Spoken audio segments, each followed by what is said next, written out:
ہمارے channel KGN دارالفتہ کے سبھی دیکھنے والوں کو السلام علیکم ورحمۃ اللہ وبرکاتہ۔ امید ہے آپ سب خیریت سے ہوں گے۔ دعا ہے اللہ تعالی آپ کو ہمیشہ خوش رکھے، دین و دنیا کی دولت سے مالا مال فرمائے۔ پیارے دوستو، آج کافی دن کے بعد قرآن مقدس جو ہمارا چل رہا تھا ترجمے کے ساتھ، قرآن کی تفسیر اور اس کا ترجمہ ہم بیان کرتے ہیں، کافی دن تک کوئی بیان نہ کر سکے، کوئی ویڈیو نہ لا سکے۔ بیچ میں رمضان شریف کا مہینہ آ گیا تھا، اس میں وقت نہیں ملا، اس لیے اب مسلسل قرآن مقدس کی تلاوت، اس کا ترجمہ اور اس کی تفسیر انشاءاللہ آپ تک پہنچاتے رہیں گے۔ آج سورہ بقرہ کی آیت نمبر 88، 89 اور 90 ان کے متعلق بات کریں گے، ان کا ترجمہ اور ان کی تفسیر بیان کریں گے۔ آئیے شروع کرتے ہیں۔ آپ سے اپیل ہے کہ آپ اگر ہمارے چینل پر نئے آئے ہیں تو چینل کو سبسکرائب کر لیں، ویڈیو کو لائک کر دیں اور اپنے دوستوں تک شیئر کر دیں۔ شروع کرتے ہیں۔ اللہ تعالیٰ سورہ بقرہ کی آیت نمبر 88 میں ارشاد فرماتا ہے، وَقَالُوا قُلُوبُنَا غُلْفٌ وَلَّعَنَهُمُ اللَّهُ بِكُفْرِهِمْ فَقَلِيلًا مَا يُؤْمِنُونَ، اور یہودی بولے ہمارے دلوں پر پردے پڑے ہیں، بلکہ اللہ تعالیٰ نے ان پر لعنت کی ان کے کفر کے سبب، تو ان میں تھوڑے ایمان لاتے ہیں۔ صاحب تفسیر اس آیت کے تحت لکھتے ہیں، قلوبنا غلف، ہمارے دلوں پر پردے پڑے ہیں۔ یہودیوں نے مذاق اڑانے کے طور پر کہا تھا کہ ہمارے دلوں پر پردے پڑے ہوئے ہیں۔ ان کی مراد یہ تھی کہ حضور اقدس صلی اللہ علیہ وسلم کی ہدایت ان کے دلوں تک نہیں پہنچتی۔ اللہ تعالیٰ نے اس کا رد فرمایا کہ یہ جھوٹے ہیں۔ اللہ تعالیٰ نے دلوں کو فطرت پر پیدا فرمایا اور ان میں حق قبول کرنے کی صلاحیت رکھی ہے۔ یہودیوں کا ایمان نہ لانا ان کے کفر کی شامت ہے کہ انہوں نے سید المرسلین صلی اللہ تعالیٰ علیہ وسلم کی نبوت پہچان لینے کے بعد انکار کیا، تو اللہ تعالیٰ نے ان پر لعنت فرمائی۔ اس کا یہ اثر ہے کہ وہ قبول حق کی نعمت سے، یعنی ایسی بہترین نعمت سے وہ محروم ہو گئے۔ آج بھی ایسے لوگ ہیں کہ جن کے دلوں پر عظمت رسالت سمجھنے سے پردے پڑے ہوئے ہیں۔ اللہ تعالیٰ سورہ بقرہ کی آیت نمبر 89 میں ارشاد فرماتا ہے، وَلَمَّا جَاءَهُمْ كِتَابٌ مِّنْ عِندِ اللَّهِ مُصَدِّقٌ لِّمَا مَعَهُمْ وَكَانُوا مِنْ قَبْلُ يَسْتَفْتِحُونَ عَلَى الَّذِينَ كَفَرُوا فَلَمَّا جَاءَهُمْ مَا عَرَفُوا كَفَرُوا بِهِ فَلَعْنَةُ اللَّهِ عَلَى الْكَافِرِينَ،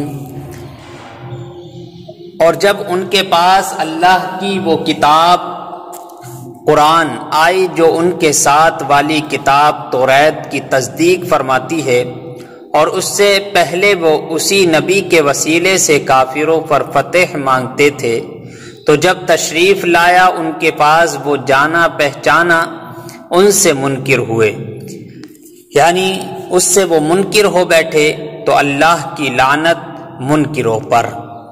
صاحب تفسیر اس آیت کے تحت لکھتے ہیں، مصدق تصدیق کرنے والی، قرآن پاک گزشتہ کتابوں کی، پچھلی کتابوں کی تصدیق کرنے والی کتاب ہے، کہ وہ کتابیں اللہ تعالیٰ کی طرف سے ہیں، نیز ان کتابوں نے قرآن کے نازل ہونے کی خبر دی تھی، قرآن کے آنے سے وہ بے خبر سچی، یعنی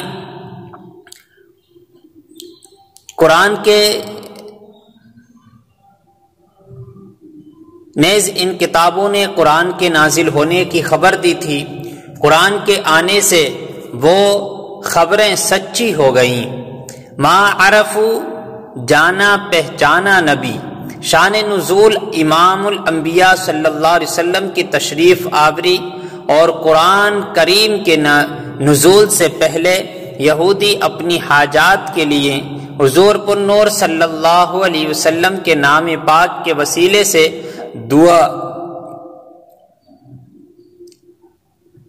نام پاک کے وسیلے سے دعا کرتے اور کامیاب ہوتے تھے، اور اس طرح دعا کیا کرتے تھے، اللہم افتح علینا وانصر بالنبی الامی، یا رب ہمیں نبی امی کے صدقے میں فتح و نصرت عطا فرما۔ اس آیت میں یہودیوں کو وہ واقعات یاد دلائے جا رہے ہیں کہ پہلے تم ان کے نام کے طفیل دعائیں مانگتے تھے، اب جب وہ نبی تشریف لے آئے تو تم ان کے منکر ہو گئے۔ مخلوق کی حاجت روائی کا وسیلہ، اس سے معلوم ہوا کہ دنیا میں تشریف آوری سے پہلے ہی حضور پر نور صلی اللہ علیہ وسلم کے توسل سے دعائیں مانگی جاتی تھیں، اور حضور اقدس صلی اللہ علیہ وسلم کے وسیلے سے پہلے ہی مخلوق کی حاجت روائی ہوتی تھی۔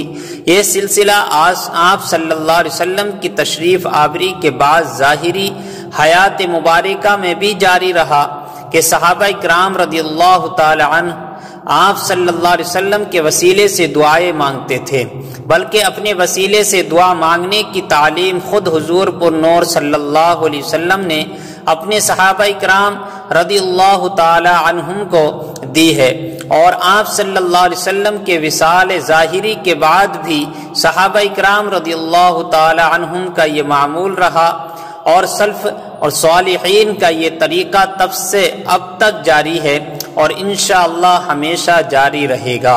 اعلی حضرت فرماتے ہیں، وہ جہنم میں گیا جو ان سے مستغنی ہوا ہے خلیل اللہ کو حاجت رسول اللہ کی۔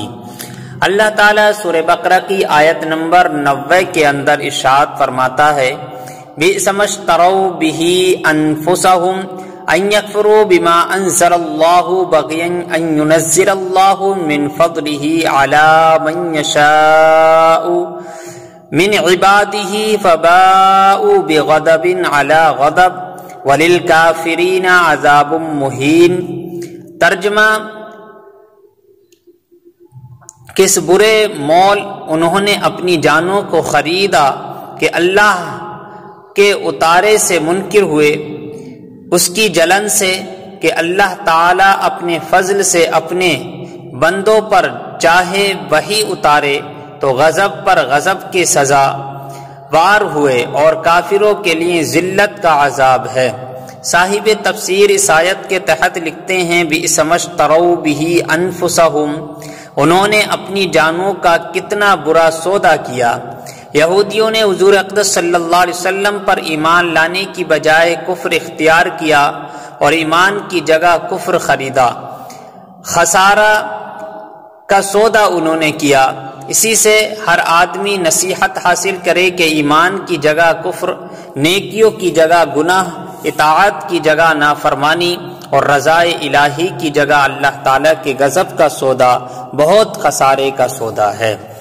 بغین، حسد کی وجہ سے یہودیوں کی خواہش تھی ختم نبوت کا منصب بنی اسرائیل میں سے کسی کو ملتا، لیکن جب انہوں نے دیکھا کہ وہ اس منصب سے محروم رہے اور بنی اسماعیل کو یہ منصب مل گیا تو وہ حسد کی وجہ سے حضور پر نور صلی اللہ علیہ وسلم اور ان پر نازل ہونے والی اللہ تعالیٰ کی کتاب قرآن مجید کے منکر ہو گئے۔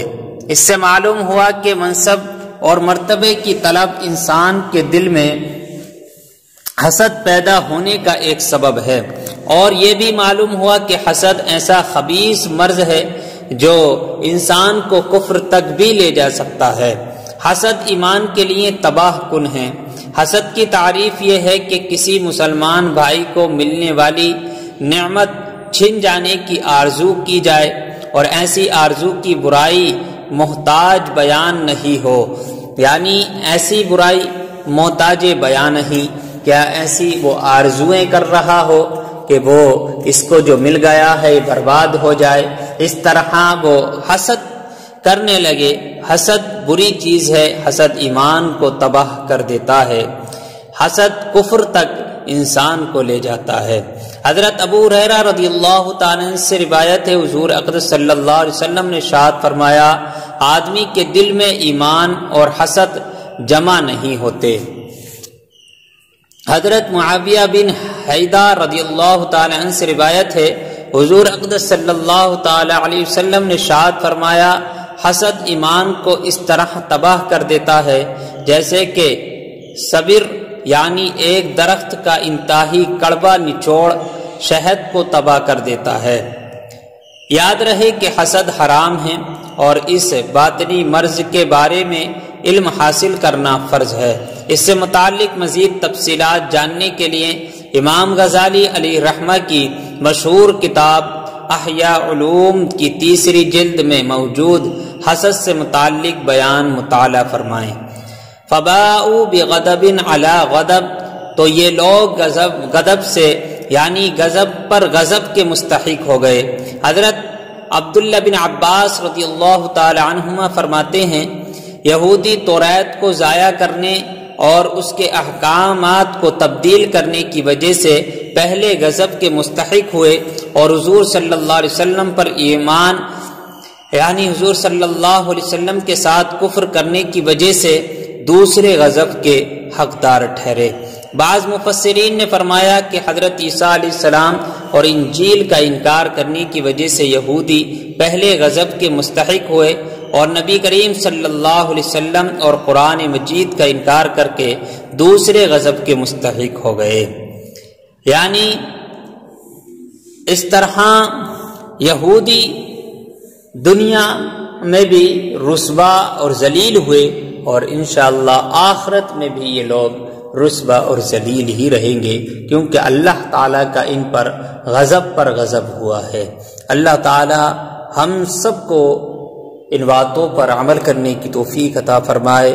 مولا تعالیٰ ہمیں بری چیزوں سے، برے عقائد سے بچنے کی توفیق عطا فرمائے۔